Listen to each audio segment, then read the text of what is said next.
Nahmaduhu wa nasta'inuhu wa nastaghfiruh wa na'udzu billahi min syururi anfusina wa min sayyiati a'malina. Man yahdihillahu fala mudhillalah wa man yudlil fala hadiyalah. Wa asyhadu an la ilaha illallah wahdahu la syarikalah wa asyhadu anna Muhammadan abduhu wa rasuluhu la nabiyya ba'dah. Ya ayyuhalladzina amanu taqullaha haqqa tuqatih wa la tamutunna illa wa antum muslimun. Ya ayuhan nasu taqu rabbakumul ladzi khalaqakum min nafsin wahidah wa khalaqa minha zawjaha wa batha minhuma rijalan katsiran wa nisaa'a wattaqullaha alladzi tasaaluna bihi wal arham innallaha kana 'alaikum raqiba. Ya ayyuhalladzina amanu taqullaha wa qulu qawlan sadida yuslih lakum a'malakum wa yaghfir lakum dhunubakum wa man yuti'illaha wa rasulahu faqad faza fawzan 'azima. Amma ba'du fa inna asdaqal hadithi kitabullah wa khairul huda huda Muhammad sallallahu alaihi wasallam wa syarrul umuri muhdatsatuha fa inna kulla muhdatsatin bid'ah wa kulla bid'atin dhalalah wa kulla dhalalatin finnar. Hadirin yang dirahmati oleh Allah Subhanahu wa taala, alhamdulillah kita bersyukur kepada Allah Subhanahu wa taala atas segala nikmat yang Ia berikan kepada kita sehingga kita bisa berkumpul di masjid ini. Kembali kita akan melanjutkan pengajian kita, dan alhamdulillah kita telah sampai pada hadis yang ke-233, masih dalam bab yang sama, yaitu bab ta'zim hurumatil muslimin, bab mengagungkan kehormatan orang-orang muslim. Di sini Al-Imam An-Nawawi rahimahullahu taala menukilkan hadis yang sahih yang diriwayatkan oleh Abdullah bin Umar radhiyallahu taala anhuma. Qala wa an ibni Umar radhiyallahu anhuma anna Rasulullah sallallahu alaihi wasallam qala, diriwayatkan dari sahabat Abdullah ibni Umar radhiyallahu anhuma, semoga Allah merahmati mereka berdua.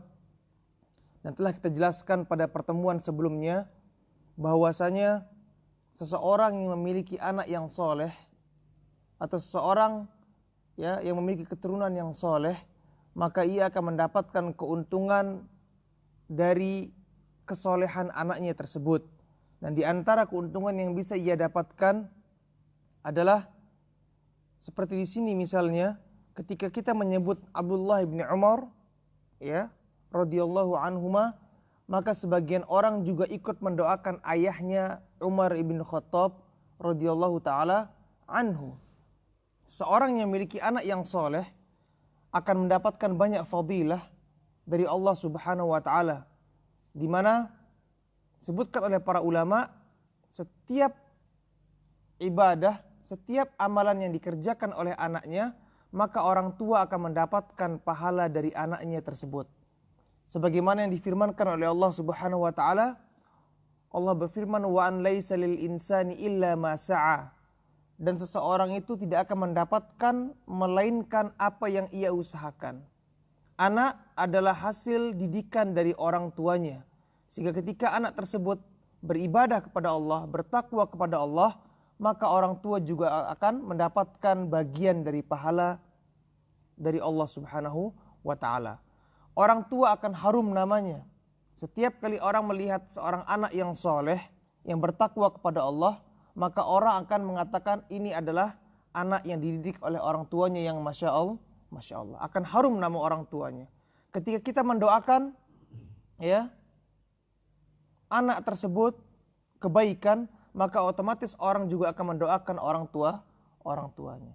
Dan ini yang didapatkan oleh sahabat Umar bin Khattab radhiyallahu taala anhu, memiliki anak yang bernama Abdullah, yang dimana Abdullah adalah salah satu min fuqaha'is sahabah, salah seseorang sahabat yang faqih, yang banyak ilmunya. Maka setiap kali kita menyebutkan nama Abdullah, maka kita juga otomatis akan mendoakan orang tuanya, yaitu Umar bin Khattab radhiyallahu taala anhu. Anna Rasulullah sallallahu alaihi wasallam qala, bahwasanya Rasulullah sallallahu alaihi wasallam bersabda, al muslimu akhul muslim. Seorang muslim adalah saudara orang muslim yang lainnya.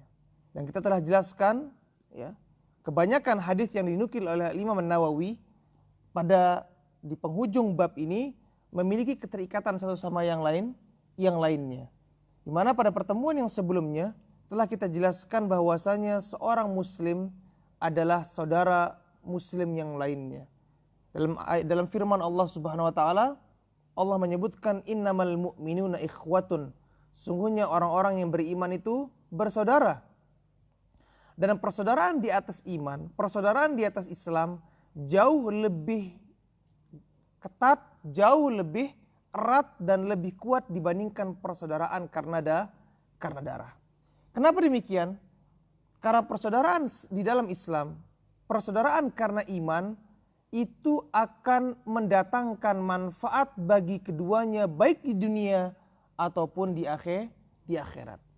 Akan mendatangkan kebaikan bagi mereka baik di dunia ataupun di akhirat. Karena seseorang yang bersaudara dalam hubungan darah bisa jadi akan mendapatkan permusuhan di akhirat kelak. Ya, belum tentu mereka akan bersaudara di akhirat kelak. Akan tapi orang yang bersaudara karena iman, mereka tidak hanya bersaudara di dunia, akan tapi mereka akan bersaudara di akhirat. Betapa banyak kita melihat seorang itu bersaudara karena hubungan darah, akan tapi di akhirat mereka kenyataannya adalah menjadi musuh. Ya. Karena sebab pertikaian mereka, karena sebab perbedaan pemahaman mereka, karena perbedaan keimanan mereka. Di mana Allah berfirman dalam Al-Quran menjelaskan bahwasanya persaudaraan karena darah, ya, orang yang saling mencintai, orang yang saling bersaudara, itu ada kemungkinan ia akan menjadi musuh di akhirat kelak. Allah berfirman, al-akhillau yawma idzin ba'dhum li ba'dhin aduwwun illal muttaqin. Orang-orang yang saling mencintai, orang-orang yang bersaudara di hari kiamat kelak akan menjadi musuh kata Allah kecuali orang-orang yang bertakwa. Dan takwa adalah ya bentuk keimanan kita kepada Allah Subhanahu wa taala. Takwa dan iman ya tidak bisa dipisahkan. Seorang yang bertakwa maka akan naik imannya. Ya. Di mana makna dari takwa sering kita sebutkan adalah menjalankan perintah Allah dan menjauhi larangan Allah. Keterikatan dengan iman sangatlah erat. Seorang yang bertakwa maka imannya akan meningkat. Seorang yang meninggalkan takwa maka keimanannya akan menurun. Taib. Al-muslimu akhul muslim. Seseorang muslim adalah saudara muslim yang lainnya. Ketika mereka menjadi saudara, maka akan ada ya konsekuensi, akan ada tanggung jawab, akan ada hak-hak yang wajib untuk dipenuhi. Ya. Tidak hanya sekedar kita mengatakan, oh dia saudaraku, kemudian selesai setelah itu kita bebas melakukan apa saja. Tidak. Ya. Seseorang muslim ketika ia bersaudara maka ada konsekuensinya. Segala macam hal yang kita akui di dunia ini ada konsekuensinya. Ya. Ketika kita mengatakan kita umat Nabi Muhammad SAW, ada konsekuensinya. Ketika kita mengakui bahwasanya kita adalah seorang ayah misalnya, maka ada konsekuensinya. Ketika kita mengatakan kita ini seorang suami, ada konsekuensinya. Ketika kita mengatakan kita ini seorang anak, ada konsekuensinya. Ya. Jadi hidup ini semua ada konsekuensinya. Dan seseorang ketika mengatakan dia adalah saudaraku, maka apa konsekuensinya? Dan ini dijelaskan oleh Rasulullah SAW. Di antaranya adalah dalam hadis ini. Rasulullah menyebutkan la yadhlimuhu. Tidak boleh ia apa?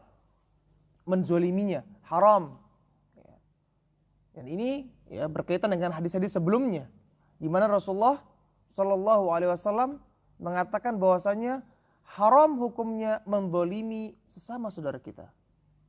Ya, bahkan ya, terhadap orang non-muslim pun kita dilarang untuk berbuat zolim. Di mana Allah berfirman dalam hadis qudsi ya tentang pengharaman zolim. Ya. Di mana Allah berfirman, inni haramtu zulma ala nafsi wa ja'altuhu muharraman bainakum fala tadzalamu. Sesungguhnya aku mengharamkan kezaliman atas diriku kata Allah Subhanahu wa taala. Allah adalah Maha Adil. Ya. Tidak ada satupun yang Allah putuskan melainkan itu adalah keputusan yang sangat adil. Seseorang masuk ke dalam surga karena ia berhak masuk ke dalam surga. Dia pantas masuk ke dalam surga. Seseorang masuk ke dalam neraka karena ia pantas untuk masuk ke dalam neraka. Ketika Allah mengharamkan kezaliman atas dirinya, maka Allah juga menjadikan kezaliman itu haram di antara manusia, di antara hamba-hambanya. Fala tadzalamu, kata Rasulullah. Janganlah kalian berbuat zalim. Wa dzulmu dzulumatun yaumal qiyamah. Sungguhnya kezaliman itu adalah kegelapan di hari kiamat kelak. Seorang yang berbuat zalim dan ia meninggal ya di atas kezalimannya, belum sempat ya membersihkan tanggung jawabnya ya, untuk mengembalikan hal yang ia pernah zalimi, maka ia akan berhadapan dengan Allah Subhanahu wa taala dan mempertanggungjawabkan kezaliman yang ia lakukan.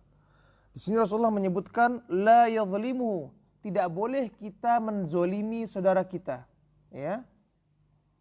Wala yuslimuhu, dan janganlah ia membiarkan saudaranya itu dizolimi orang lain. Jadi ada dua hal, jangan kita berbuat zolim dan jangan kita membiarkan saudara kita itu dizolimi orang lain. Sebagaimana ya sebagaimana sabda Rasulullah SAW dalam hadisnya, unsur akhaka zaliman au mazluman. Tolonglah saudaramu baik ia berbuat zolim ataupun ia terzolimi. Jadi kita ya sebagai orang ya yang beriman, kita punya tanggung jawab ya untuk berusaha menghilangkan kezoliman dari kedua belah pihak, baik dari ya saudara kita yang dizolimi ataupun saudara kita yang menzolimi. Kita juga harus menolongnya. Sebagian sahabat ketika mendengar ucapan Rasulullah SAW ini bertanya, ya Rasulullah SAW, ansuruhu in kana mazluman. Ya Rasulullah, iya kalau ia terzolimi saya tolong. Kalau dia dipukul misalnya, kalau dia dihina, kalau dia dicurangi, kalau ia diambil hartanya, kalau ia berusaha untuk dibunuh misalnya, iya saya tolong dia. Ya. Kata Rasulullah SAW, kata para sahabat, ansuruhu in kana mazluman. Wahai Rasulullah, saya akan menolongnya ketika ia ya dalam keadaan terzolimi. Fa kaifa in kana zaliman? Bagaimana cara menolong kalau dia itu yang berbuat zalim? Ya. Kata Rasulullah SAW, tamna'uhu minal zulmi, engkau melarangnya, engkau menghalanginya, engkau ya menyetopnya dari berbuat zalim, fadzalika nasruhu, dan itulah cara kamu menolong saudaramu. Jadi ketika kita melihat saudara kita akan berbuat zalim, datang seseorang kepada kita bercerita, saya akan ya misalnya memukul seseorang ya karena dia misalnya sudah mengganggu anak saya misalnya ya. Ketika kita melihat hal tersebut, jangan kita biarkan, jangan kita panas-panasi akan sehingga ia malah benar-benar menjadi marah dan ingin misalnya memukul orang tersebut. Kita ajarkan dia, kita beritahu dia untuk bersabar, memaafkan itu lebih baik ya. Memaafkan itu akan meningkatkan derajat kita di sisi Allah Subhanahu wa taala ya. Itulah cara kita menolong saudara kita yang akan berbuat zalim. Jadi di sini Rasulullah menyebutkan la yadhlimuhu wa la yuslimuhu. Jangan kita berbuat zalim dan janganlah kita membiarkan saudara kita itu dianiaya oleh orang lain ya. Tapi masalah yang kedua ini, membiarkan atau bagaimana kita tidak membiarkan saudara kita untuk teraniaya, maka ini tergantung dari kemampuan kita. Kalau kita tidak mampu untuk menyetopnya dengan tangan kita, maka kita stop dengan lisan kita. Ya, misalnya ada seseorang yang ingin menganiaya orang, ya, kemudian orang tersebut misalnya besar badannya, ya, berotot dan lain sebagainya. Kalau kita berusaha untuk melarangnya dengan tangan kita misalnya, kita yang akan dipukul misalnya, ya, akan menimbulkan mudarat kepada kita, maka kita larang dengan ucapan semampu kita, ya, untuk menghentikan terjadinya kezoliman di antara saudara kita. Jadi dua hal, jangan berbuat zolim dan jangan membiarkan saudara kita itu teraniaya. Kemudian kata Rasulullah, man kana fi hajati akhihi kana Allahu fi hajatihi. Barang siapa yang memenuhi kebutuhan saudaranya, maka Allah akan mencukupi segala kebutuhan. Dan ini adalah amalan yang tidak remeh, bukan amalan yang remeh. Bahkan Rasulullah SAW menyebutkan dalam hadisnya, wallahu fi aunil abdi ma kana al abdu fi auni akhihi. Sungguhnya Allah akan senantiasa menolong seorang ketika ia senantiasa atau ia suka menolong saudaranya. Kalau kita mau lancarkan urusan kita, kalau kita mau dipermudah segala problem kita di dunia ini, maka mudahkanlah problem orang lainnya. Bantu saudara kita, maka kita akan dibantu oleh Allah Subhanahu wa taala. Di perkara menolong seorang muslim yang memiliki kebutuhan, memiliki hajat, ini bukan perkara yang sepele, ya. Bahkan Rasulullah Shallallahu alaihi wasallam menyebutkan bahwasanya, ya, menolong, mencukupi, memenuhi, ya, problem yang dimiliki oleh seseorang sampai tuntas, termasuk salah satu amalan yang paling dicintai oleh Rasulullah Shallallahu alaihi wasallam. Karena amalan ini amalan yang muta'addi, amalan yang meluas, manfaatnya itu meluas. Seorang sholat malam, seorang berpuasa, ya, seorang baca Al-Quran, ibadah yang sangat agung. Akan tapi manfaatnya hanya kembali kepada dirinya sendiri. Di mana amalan yang paling afdal kata Rasulullah SAW ketika manfaatnya itu meluas. Rasulullah menyebutkan dalam hadisnya, la an amshiya ma'akhi fi hajatin. Aku berjalan, ya, untuk apa? Memenuhi kebutuhan saudaraku hatta aqdiyaha, sampai tuntas. Ada seseorang yang punya problem curhat sama kita misalnya. Aku ada masalah begini. Mendengar masalah itu dan kita merasa kita mampu untuk memenuhinya, kita mengatakan, sini, ya, ayo pergi sama saya selesaikan permasalahanmu. Hutang mungkin, masalah misalnya problem yang misalnya dia tidak mampu membayar ini, tidak mampu membayar itu, ya. Ada problem misalnya rumahnya ada yang konslet, plafonnya jebol misalnya. Apapun itu, ya, kebutuhan seseorang muslim ketika ia merasa butuh dan saudaranya membantunya sampai tuntas problemnya tersebut, kata Rasulullah SAW, ahabbu ilayya, ya, aku lebih cintai amalan tersebut, yaitu menolong saudaranya sampai tuntas problemnya. Aku lebih cintai dibandingkan apa? Min an a'taqifa syahran, min an a'taqifa fi hadzal masjidi syahran, kata Rasulullah SAW. Aku lebih cintai hal tersebut daripada beriktikaf di masjidku ini. Masjidnya Nabi di mana? Di Madinah. Apa keutamaan dari Masjid Nabawi? Seseorang yang sholat di Masjid Nabawi, pahala sholatnya berapa kali lipat? 1000 kali lipat. Orang kalau iktikaf 10 hari, berarti ada berapa sholat dia di Masjid Nabawi? 5 sholat. 5 kali 1000 berapa jadinya? 5.000. Itu kalau 10 hari itikafnya.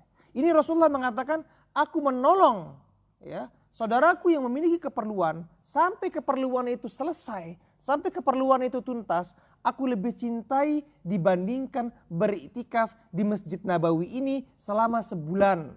Sebulan berapa hari saudara? 30 hari. Ya. Kali 5 sholat, berapa jadinya? 150 sholat. Kali 1000, 150.000. Itu kalau sholat wajib saja. Belum sholat qabliyah ba'diyah. Belum sholat duha. Belum sholat sunnah-sunnah mutlaqah. Sholat sunnah-sunnah secara umum. Ya. Belum sholat malamnya. Orang kalau itikaf, dia akan mencurahkan segala waktunya untuk beribadah.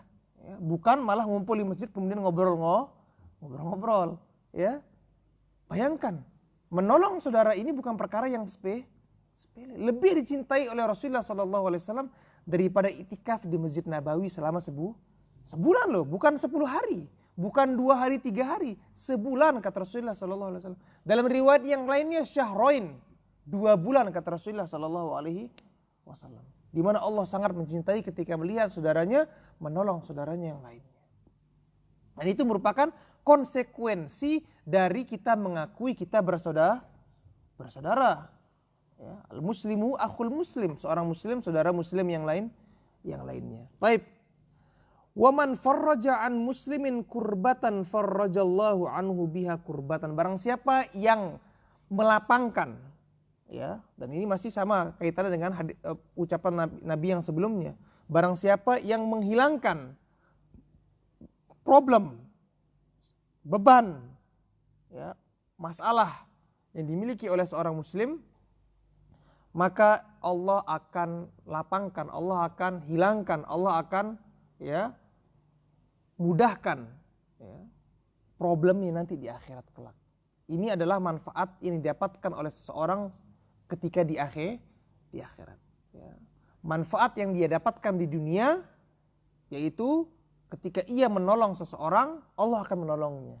Ketika ia menuntaskan problem seseorang, Allah akan bantu dia di dunia. Bukan hanya di dunia ia dapatkan, di akhirat juga akan ia dapatkan. Yaitu apa?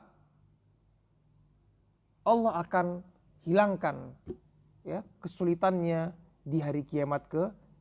Dan siapa yang tidak menginginkan untuk dihilangkan kesusahannya di hari kiamat kelak? Di mana di hari tersebut harta tidak berguna, nasab keturunan, anak, istri, ayah, orang tua tidak akan berguna. Teman-teman tidak akan berguna. Yang berguna adalah amalan-amalan yang telah kita kerjakan selama di dunia. Pangkat jabatan yang kita miliki tidak akan ada manfaatnya. Oleh karena hadirin dirahmati Allah Subhanahu wa taala, hal-hal yang berkaitan dengan tolong menolong, saling membantu, ya, ini bukan perkara yang sepele.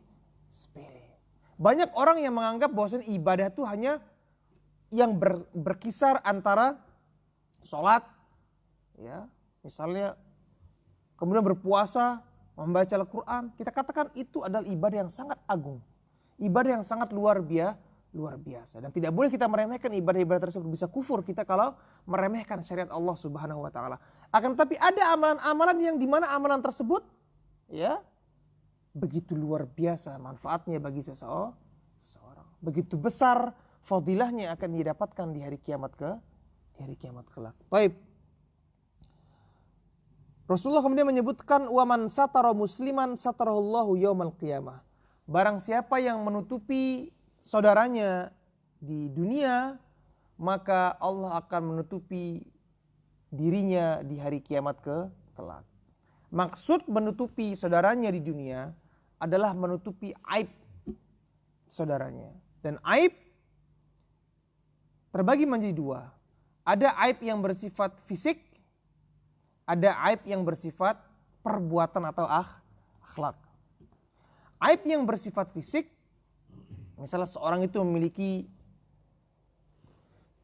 luka bakar misalnya di punggungnya, tanpa sengaja kita melihatnya, ya.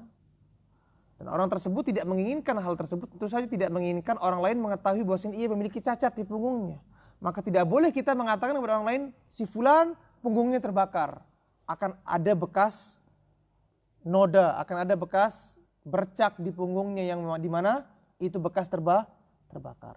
Seseorang, ya, kemudian, ya, ada anggota cacat dalam tubuhnya di mana kita tidak boleh mengungkapkannya atau mengumbarnya kepada orang yang lainnya.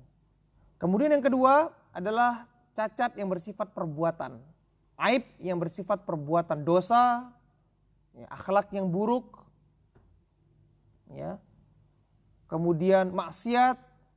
Maka pada dasarnya seseorang, ya, tidak boleh mengumbar aib seseorang. Akan tapi ada kondisi-kondisi yang dimana disebutkan oleh para ulama, bahkan Rasulullah SAW menyebutkan dalam hadisnya, ya, tentang ketika aib tersebut bersifat, ya, karakter atau perbuatan, maka ini bersifat muqayyad, terikat. Artinya apa?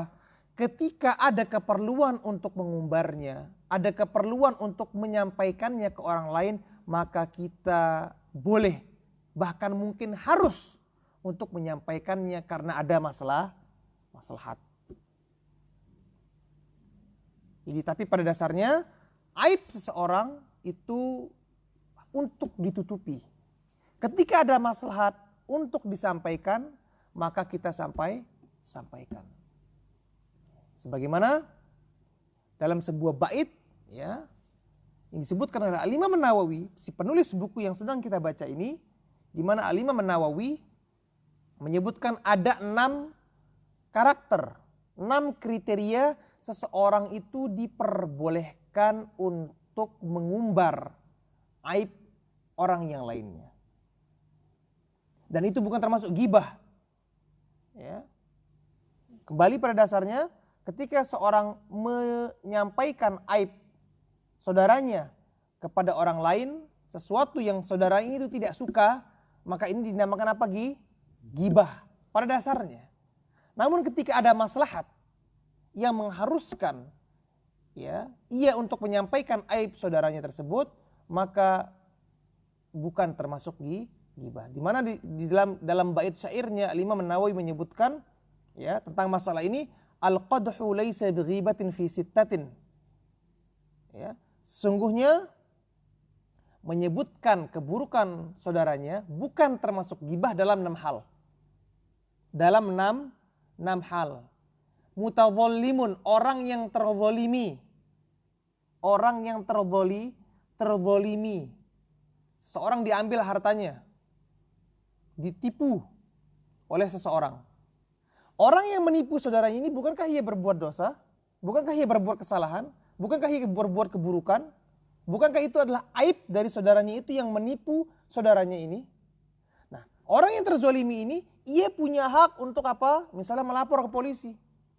Atau mungkin menceritakan kepada ayah dari orang yang menipunya misalnya. Ya, seseorang ditipu oleh si fulan. Kemudian ia tidak mau mengembalikan uangnya. Mau nggak ada cara lain, ia harus datang ke saudara-saudaranya atau ke orang tua si pemuda tadi itu, mengatakan anakmu telah mengambil uang saya, tolong kalau bisa kamu kembalikan uang saya. Nah, ketika si fulan yang diambil uangnya tadi ini menemui keluarganya itu dan menceritakan keburukan orang yang mengambil uangnya itu, bukankah ia sedang menceritakan keburukannya pada saat itu? Tapi bukan termasuk ghibah karena ia dalam posisi terzolimi. Yang pertama mutadzallimun wa mu'arrifun. Mutadzallimin wa mu'arrifin. Mu'arrif artinya orang yang mengenalkan. Jadi ini hanya pada maslahat, pada saat-saat memang benar-benar dibutuhkan. Mengenalkan, maksudnya apa? Contohnya, ketika seseorang itu pergi ke suatu tempat dan ingin mencari seseorang yang bernama misalnya Muhammad. Ia datang ke tempat tersebut, ke desa tersebut atau ke kota tersebut, ke masjid misalnya, ingin cari yang namanya Pak Muhammad. Kemudian orang yang cukup banyak mengenal orang-orang di tempat tersebut mengatakan, waduh Pak, ada 100 yang namanya Pak Muhammad di sini. Oh kalau gitu Pak Muhammad yang dari Indonesia. Wah yang dari Indonesia ada 15. Oh kalau gitu Pak Muhammad yang dari Lombok. Wah yang dari Lombok ada 3. Mau nggak mau ia harus menyebutkan salah satu sifat yang dimiliki oleh orang tersebut. Supaya lebih kenal, itulah Pak Muhammad yang botak misalnya. Nah ketika kita menyebutkan botak, itu bukan kita menyebutkan kekurangan atau aib dari orang tersebut. Sesuatu hal yang mungkin ia tidak sukai. Iya, tapi bukan termasuk ghibah karena pada saat itu dibutuhkan ya untuk mengetahui, atau misalnya Pak Muhammad yang pincang itu misalnya pada saat kita ingin mencari kabar tentang seseorang. Ini yang kedua mu'arifin wa muhadzirin ya, orang yang memberikan peringatan. Ada seseorang datang, kemudian misalnya ia mengajarkan orang-orang untuk kufur kepada Allah Subhanahu wa taala. Mengajarkan orang-orang untuk maksiat kepada Allah Subhanahu wa taala. Akan tapi ia berlabel sebagai orang yang baik. Ya, covernya adalah orang yang bertakwa. Covernya adalah orang yang pandai berorasi dan lain sebagainya. Maka dibutuhkan pada saat itu kita memperingatkan orang lain agar tidak tertipu daya, ya, terperdaya dari ucapan manis orang tersebut. Atau ada orang yang datang ngajak orang lain untuk bisnis atau mau minjem uang dan lain sebagainya pada kondisi-kondisi tertentu. Yang dimana kita mengetahui, ya, selama misal tinggal di Indonesia dulu, orang ini suka nipu orang. Orang ini suka apa? Nipu orang. Maka ia kesini untuk mencari mangsa baru misalnya. Maka perlu kita memperingatkan kepada orang lain untuk berhati-hati. Pak, hati-hati sama bapak itu. Bapak itu orangnya begini. Untuk kondisi apa? Kondisi ketika dibutuhkan. Memberikan peringatan agar orang tersebut tidak terperdaya dan tidak tertipu dari keburukan orang tadi. Orang datang membawakan pemahaman agama yang sesat. Ya. Syiah misalnya dan sebagainya. Kita peringatkan umat, ya, hati-hati dengan ucapan si fulan. Ia mengajak orang kepada misalnya si Syiah dan lain sebagainya. Ya. Ini diantara contoh. Taib, apa tadi kita sebutkan yang pertama? Mutadzalimun, orang yang terzolimi. Wa mu'arrifun, orang yang mengenalkan orang lain. Muhadziri, atau orang-orang yang memberikan peringatan. Wa, ya, mustaftin, orang yang minta fatwa. Contoh, ada seseorang yang memiliki putri, memiliki anak gadis, ingin dilamar oleh fulan. Kita katakan namanya siapa? Abdullah. Atau kita katakan namanya siapa? Abdullah. Ayah dari gadis ini datang kepada kita. Assalamualaikum Pak, saya mau tanya, antum kenal gak sama Mas Abdullah? Yang ini gini, orangnya gini. Oh iya, gimana Pak? Oh kebetulan dia mau melamar anak saya. Maka saya mau minta tolong sama Bapak, menurut Bapak, Pak Abdullah atau Mas Abdullah itu orangnya bagaimana?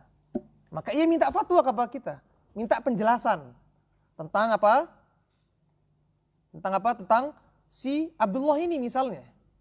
Maka kita pada saat itu harus menyampaikan dengan yang benar, yang benar kita katakan yang benar, dan yang hak, yang salah kita katakan salah. Karena orang pada si ayah dari seorang gadis ini pada kesempatan tersebut, ya, datang kepada kita meminta fatwa. Maka kalau kita mengatakan, kalau kita melihat Abdullah itu orang yang baik, kita katakan ia baik. Kalau kita mengetahui ada keburukan, ya, yang dilakukan oleh si Abdullah ini di belakang, ya, yang tidak diketahui oleh orang, ya, kita sampaikan kepada orang tua dari gadis tersebut, ya. Misalnya Abdullah ini ternyata di belakang suka, ya, main sama perempuan misalnya, atau misalnya dia ini adalah orang yang suka, ya, memukul misalnya dan lain sebagainya. Sebagaimana Rasulullah SAW ketika didatangi oleh seorang wanita yang dimana wanita tersebut bertanya kepada Rasulullah, ya Rasulullah SAW, ada dua laki yang ingin menikahiku, ya, Muawiyah dan Abu Sufyan. Ya, afwan kalau anak salah namanya, ya. Kemudian wanita tersebut bertanya kepada Rasulullah SAW, ya Rasulullah, ada dua laki ini mau minang saya, yang mana yang saya pilih? Kata Rasulullah SAW, amma Muawiyah fasu'lukun la malalahu. Kalau Muawiyah itu orang gak punya uang, kata Rasulullah. Artinya nanti kamu, ya, manusiawi. Ketika misalnya seorang laki itu misalnya dia tidak punya pekerjaan, tidak punya uang, nekat mau nikah, ya, modal nekat. Nikah itu bukan hanya modal nekat, juga butuh materi. Kita tidak, ya, kita harus optimis jadi orang. Menikah itu perlu materi. Kita harus menafkahi anak orang. Kata Rasulullah, fa'amma Muawiyah fasu'lukun la malalahu. Muawiyah enggak punya duit. Kalau nikah nanti kamu repot. Artinya ya Rasulullah menyampaikan apa adanya. Wa amma Abu Sufyan fakana la yadau asahu a'atiqihi. Kalau Abu Sufyan ini enggak pernah naruh tongkatnya itu di punggungnya. Artinya tongkat ini selalu diayunkan. Kalau tongkat tidak terpakai akan ditaruh di punggungnya. Tapi tongkatnya enggak pernah, ya, tidak pernah menaruh di punggungnya. Artinya apa? Suka ngayunkan tongkatnya. Maksudnya itu kinayah, gambaran atau ungkapan dari suka mukul. Kata Rasulullah, fa'ankihi Usamah. Maka nikahilah Usamah. Dia yang saya rasa bagus buat kamu. Dikasih rekomendasi oleh Rasulullah SAW. Nah pada kesempatan itu bukankah Rasulullah SAW menyebutkan tentang aib dari dua pemuda tadi itu? Iya, tapi itu pada saat kondisi si wanita datang kepada Rasulullah SAW untuk meminta apa? Fatwa. Bisa difahami jemaah sekalian? Jadi itu dia. Kemudian wa mujahir bil fisq. Orang yang terang-terangan berbuat maksiat. Maksiat streaming di TikTok, di Instagram dan lain sebagainya. Tanpa ada rasa malu. Megang botol minuman keras. Ngumpul-ngumpul satu ruangan sama wanita misalnya yang bukan mahramnya. Melakukan maksiat terang-terangan. Nah kalau sudah begini kondisinya, maka ketika seorang tersebut membicarakan, ya, khususnya misalnya dia ingin apa? Memperingatkan anaknya, nak kamu jangan kayak anaknya bapak itu. Dia terang-terangan di Instagram, kayak di Facebook, di TikTok dan lain sebagainya, ya, media sosial yang lainnya. Terang-terangan maksiat, kita memperingatkan anak kita supaya jangan seperti anaknya si fulan, itu bukan termasuk ghibah. Walaupun secara zohirnya, semua yang dilakukan tadi itu adalah, bukankah ia sedang menyebutkan aib orang lain di hadapan anaknya? Iya apa tidak? Zohirnya iya apa tidak? Menyebutkan aib seseorang di hadapan anaknya? Tapi bukan termasuk ghibah. Karena orang tersebut melakukan maksiat secara terang-terangan. Berbeda kalau orang tuh maksiat sembunyi-sembunyi. Misalnya kita pergi ke Albani, kita katakan yang jauh Albani. Berapa jam ke Albani dari sini? 4 jaman ya, hampir 5 jam. Sampai di Albani kita pergi ke atas gunung lagi di sana. Tempat yang jarang didatang. Ketemu sama anak teman kita lagi jalan sama misalnya ceweknya. Ya dia bermaksiat tapi dia enggak terang-terangan, dia mungkin sembunyi-sembunyi sampai pergi ke tempat sana, sampai ke sana ngelihat kita, dia lari, takut masuk mobil dan lain sebagainya. Nah, pada kondisi tersebut ketika dia tidak terang-terangan, dia sembunyi-sembunyi, ya, maka pada dasarnya kita tutupi aibnya. Kenapa? Karena apa? Seorang yang menutupi aib saudaranya, Allah akan tutupi aibnya di hari kiamat kelak, ya. Jadi, apa tadi? Bermaksiat terang-terangan, ya. Jelas-jelas bermaksiat, bangga, cerita, ya, kemarin saya begini, kemarin saya begitu. Padahal Allah telah tutupi aibnya. Dia bermaksiat sembunyi-sembunyi kemarin di rumahnya sendirian misalnya, ya, bermaksiat sendirian. Orang nggak ada yang tahu. Dia keluar dari rumahnya bangga cerita-cerita sama, ya, teman-temannya. Dan orang yang, ya, berbangga atau terang-terangan bermaksiat seperti ini, ya, itu tidak akan diampuni dosanya oleh Allah sampai ia bertaubat. Artinya ketika dia meninggal, ya, membawa dosa maksiat tersebut, maka nanti di hari kiamat dia pasti akan mempertanggungjawabkan dosa tersebut. Allah tidak akan ampuninya sampai ia bertaubat kepada Allah Subhanahu wa taala. Apa kata Rasulullah SAW? Kullu ummati mu'afa illa al-mujahirun. Kata Rasulullah SAW, setiap umatku ini akan dimaafkan oleh Allah Subhanahu wa taala. Kita tidak berbicara dosa syirik, ya. Rasulullah mengaitkan dalam hadis ini dosa-dosa selain syirik. Setiap umatku pasti akan diampuni oleh Allah Subhanahu wa taala. Insya Allah akan diampuni oleh Allah Subhanahu wa taala jika Allah kehendaki. Kata Rasulullah SAW. Dalam banyak hadis, seorang datang membawa dosa sebanyak bumi, Allah akan datang membawa ampunan sebanyak sebumi, selama orang itu tidak berbuat syirik. Nah, tapi orang yang berbuat maksiat secara terang-terangan, kata Rasulullah SAW, itu kullul ummati mu'afan illal mujahirun. Semua umatku akan diampuni kecuali orang-orang yang terang-terangan bermaksiat. Wamal mujahirun, apa itu orang-orang yang terang-terangan, ya, dalam berbuat maksiat? Yaitu kata Rasulullah, seseorang yang telah berbuat maksiat di malam harinya, waqad satarahullah, di mana Allah telah apa? Menutupi aibnya di malam hari, ya, gelap. Orang nggak ada yang lihat dia bermaksiat, dia sendirian di rumahnya misalnya. Fa asbaha, fayusbihu, kemudian di pagi harinya dia yafdah, dia menceritakan, dia mengiklankan, ya, menyampaikan maksiat yang telah ia lakukan tadi malam kepada orang lain, maka itulah yang salah satu yang termasuk orang-orang yang terang-terangan dalam berbuat maksiat. Ya. Dan yang terakhir, waman talabal i'anata fi izalati munkarin. Orang yang minta tolong atau minta bantuan agar kemungkaran itu terhentikan. Seseorang memiliki tetangga, di mana tetangganya ini dia merasa tangganya ini adalah, atau dia mengetahui tangga ini adalah bandar narkoba, punya mesin untuk mencetak ekstasi mungkin, heroin dan lain sebagainya. Dia tahu ada kemungkaran yang terjadi di sebelah rumahnya, maka kemudian dia melapor ke polisi, mengatakan, Pak, tangga saya dia begini-begini. Tujuan kita ngelapor ke polisi apa? Untuk menghilangkan kemungkaran yang terjadi di tangga kita. Contoh yang lainnya, tangga kita misalnya suka masukin, kita berbicara di Indonesia di sini semua bebas. Kita berbicara misalnya di Indonesia, tangga kita misalnya seorang wanita suka masukkan cowok ganti-ganti mondar-mandir masuk ke dalam rumahnya. Atau terkenal misalnya dia adalah seorang yang melakukan praktek prostitusi misalnya. Kemudian kita laporkan kepada misalnya pihak RT, pihak RW atau pihak lurah untuk mengambil tindakan agar kemungkaran itu stop dan berhenti.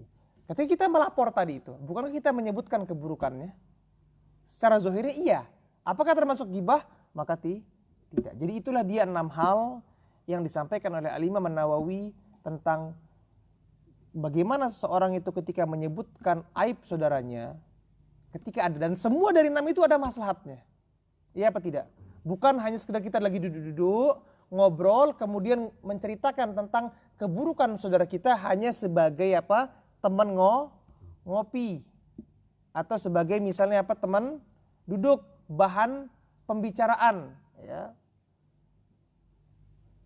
Maka itu bukan termasuk bukan termasuk sesuatu yang ada maslahatnya.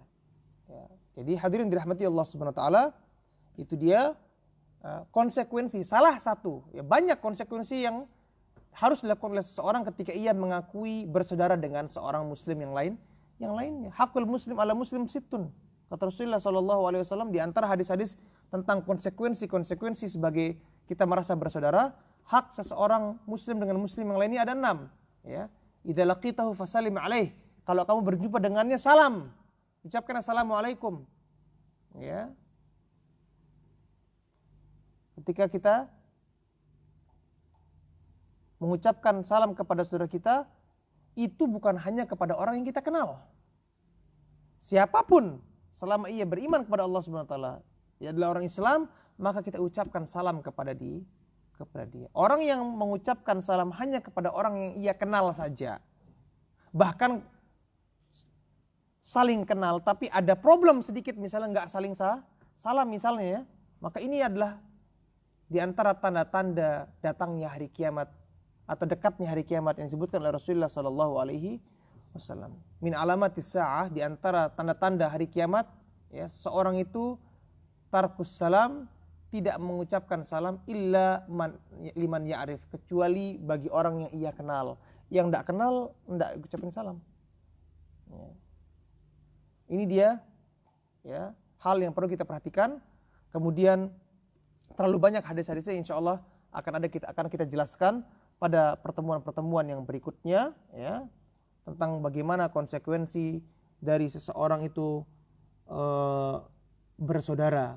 Kemudian hadis yang berikutnya kita sebutkan secara singkat dari sahabat Abu Hurairah radhiyallahu taala an, bahwasanya Rasulullah sallallahu alaihi wasallam bersabda, al muslim akhul muslim, seorang muslim adalah saudara muslim yang lainnya, la yakhunuhu wa la yakdzibuhu wa la yakhdhuluhu.